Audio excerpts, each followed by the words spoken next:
And good evening, everybody, and welcome to another edition here of the Mass Steel Podcast here. Of course, yours truly, Charles Prodigy Richey. I got some stuff to go over today, right now, as it relates to the Steelers right now.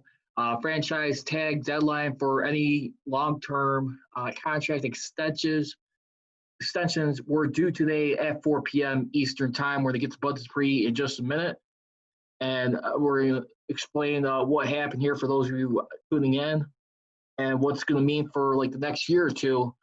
But in the meanwhile, too, also a special shout and tribute to the one and only John Stallworth, former Super Bowl champion and Pro Football Hall of Famer for the Steelers. He turns 68 years old today, and happy birthday to him.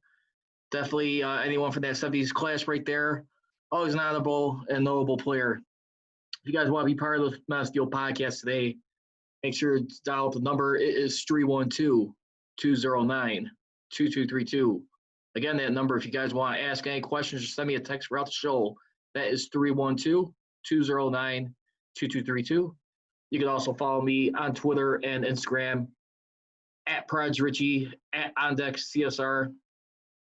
For the Mass Steel Podcast, it is at Mass Steel CGR on Twitter, at Mass Steel Nation on Instagram. And let's go ahead and start off with the elephant in the room here, Bud Dupree right now. Remember, it was reported as of Friday that he filed a grievance with the NFLPA, basically, and challenging the franchise tag value that he currently has. As everyone is aware right now, the current value that he assigned back in March is currently at $15.828 million.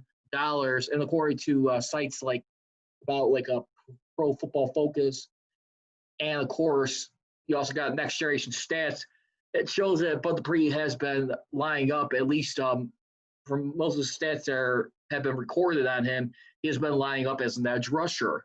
So if he gets his way as getting paid as an edge rusher, he will be making about $1.96 million more, approximately about $2 million more, close to it right there. So if he wins his grievance with the NFLPA and the league, he'll be making $17.788 million right there. And so he will get paid as an edge rusher. So I have no idea when that will be decided. If they decide to sympathize with him and award him that contract, only time will tell. But for right now, he joins an elusive class right now, according to Joe Rutter. And as we look at the history of Steelers trying to sign people to long-term deals after being tagged by general manager Kevin Colbert under Colbert's tenure, these are the only players that have signed extensions right here. We got Jason Golden back in 2002, linebacker, of course, tackle Max Starks, and outside linebacker, more recently, Lamar Woodley right there, Super Bowl champion of 43. And it just really goes to show you right now, I mean, the Steelers right now, I mean, you heard Kevin Colbert, I mean, pretty much just sounds familiar like he did with Le'Veon Bell a couple years ago. I mean, not that he doesn't want to, sign and see Bud Dupree finished as a Steeler, but, I mean, we kind of heard the similar talk before. And this is a guy right here, I mean, who's definitely, in my mind, I thought he's done enough well to produce in his overall tenure as a Steeler. I mean, don't forget, I think in 2016, he was placed on IR. He didn't come back until around after week 8 right there when they were facing the Cleveland Browns. I want to say that was his first time back. But still, I mean, Bud Dupree, I mean, the last few years, I mean, when you think about everything that he's been contributing over here and just trying to find out what they've been doing as a team and how much he has meant as an outside linebacker. I mean, it was in 2016 when you look at, I mean, ever since then, I mean, he was second in the league with, second on the team with 4.5 sacks behind James Harrison, who had 5 that year. And then you fast forward to 2017, and where he finished 4th in the team in sacks with 6. Cam Hayward was the lead dog in the pass rush department on that year. And then, of course, in 2018, once again, fourth in that category. So 2 straight years of fourth with 5.5 sacks. And I want to say this year right now, as we're taking a look at the numbers from last year's stat line right there, and where he had a career high in sacks with 11.5, which was second on the team, trailing behind T.J. Watt. And that's where you really look at it right now. And right now, I mean, the biggest thing right now, does he have a case right now to be paid as an edge rusher, even though he is listed as an outside linebacker? I mean, Next Generation stats shows that he played about 90%, of his snaps being close to the line of scrimmage. And I really would be surprised. I mean, maybe not so much, maybe by the NFLPA. I think maybe you still got a team right now, the Steelers, who are well over $5 million. I mean, they're over the cap limit right now. I mean, when we look at the numbers according to over the cap, I mean, they barely got like a $5.70 million in cap space. I mean, that's with everything you got right now. And I still maintain this argument where when we look at a guy like Bud Dupree here, I still think that the Steelers right now, they are being more concerned about what's going to happen with the cap hit as far as next year. I mean, I even had a special guest on here last week, NFL writer for CBS, my good friend of mine and a great guest on the show, Brian Diardo. I mean, he was still making the deal for a guy like T.J. Watt, who should be like the one obviously getting like the big money contract. Even John Clayton was even suggesting that. And when you think about like what Dupree has done, I mean, yeah, he's a little bit slower, but I mean, he's still, like in his overall tenure as a Steeler, I mean, he hasn't done that bad. I mean, this guy right here, I mean, is he more so like a better like rounder, like Nightwing, basically on the team here? I mean, when you look at me, like T.J. Watt is clearly right now like the Dark Knight of that team.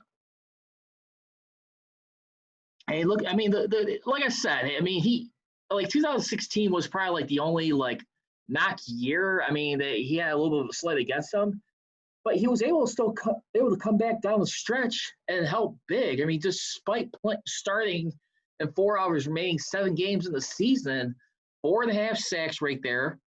He was still able to make 24 combined tackles within that period. I mean, you probably like double that. I mean, he probably have like a little over like close to 60 sacks. 60 tackles combined. And I just feel like this guy is worth every penny. I mean, the only problem is right now what we're going to be looking at as we look into a little bit further now. Don't forget. You also got a very good point by Steelers Depot right now. And if the Steelers do decide to use the franchise tag again on him, because I think the maximum amount a team can apply a tag on a player is 3 straight years.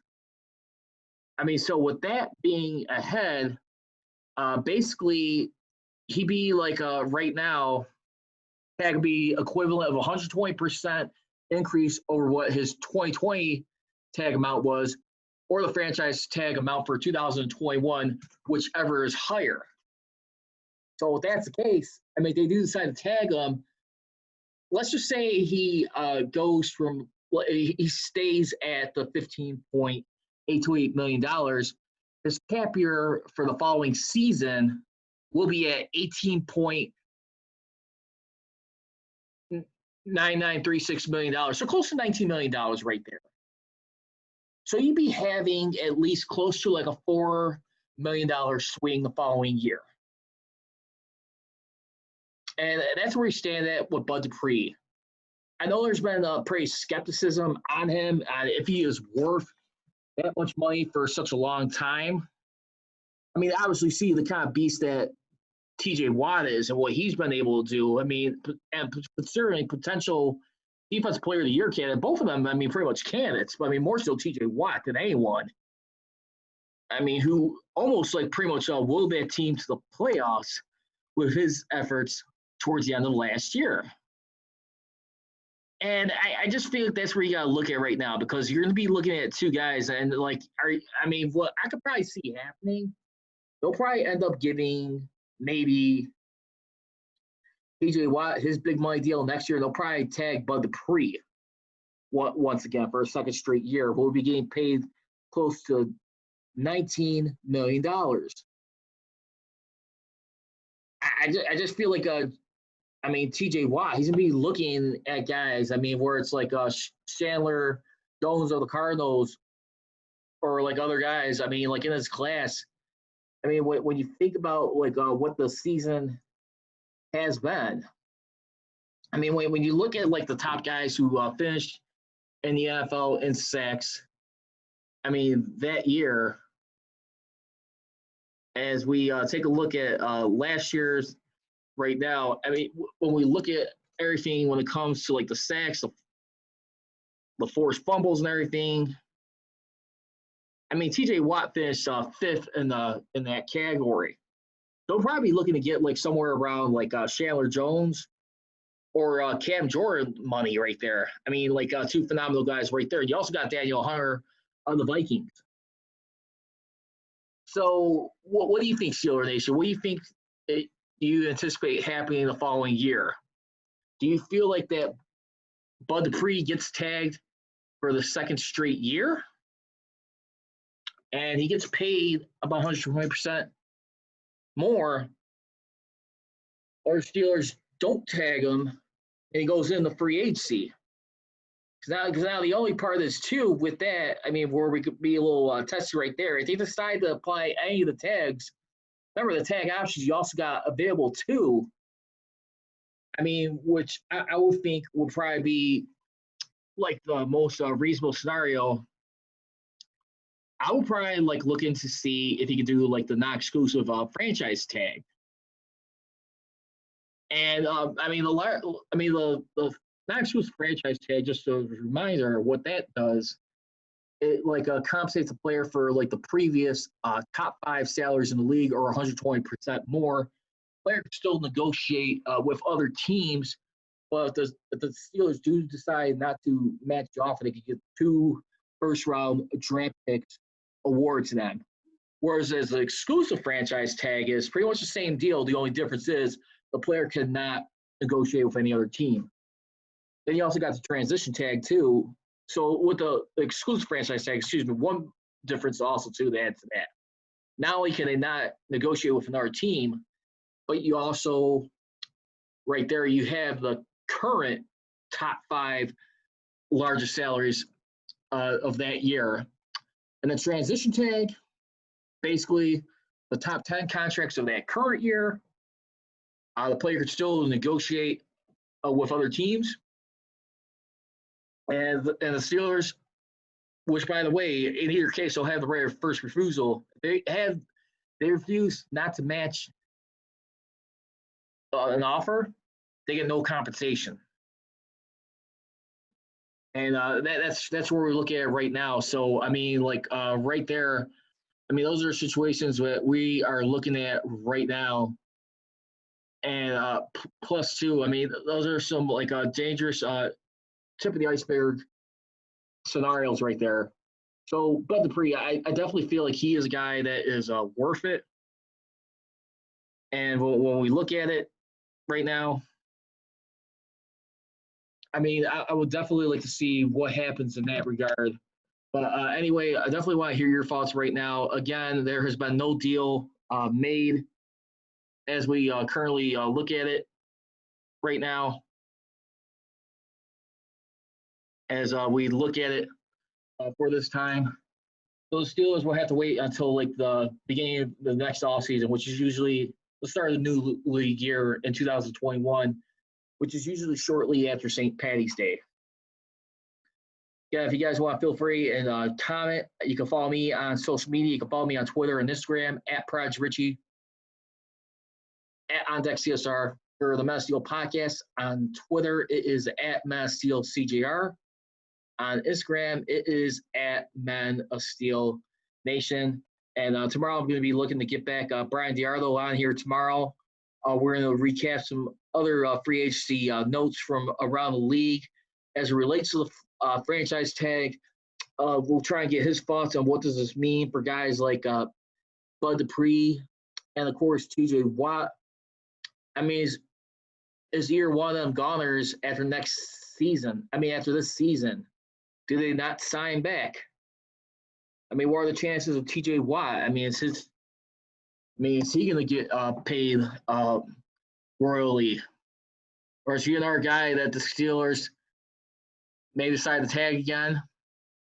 I mean, yeah, I think a guy like TJ Watt, if he gets Defensive Player of the Year, heads are going to collide right there if they decide to even think of anywhere like a franchise tag. You got to reward this guy with a rich contract. You have to take care of your guy right there, especially what he's been doing.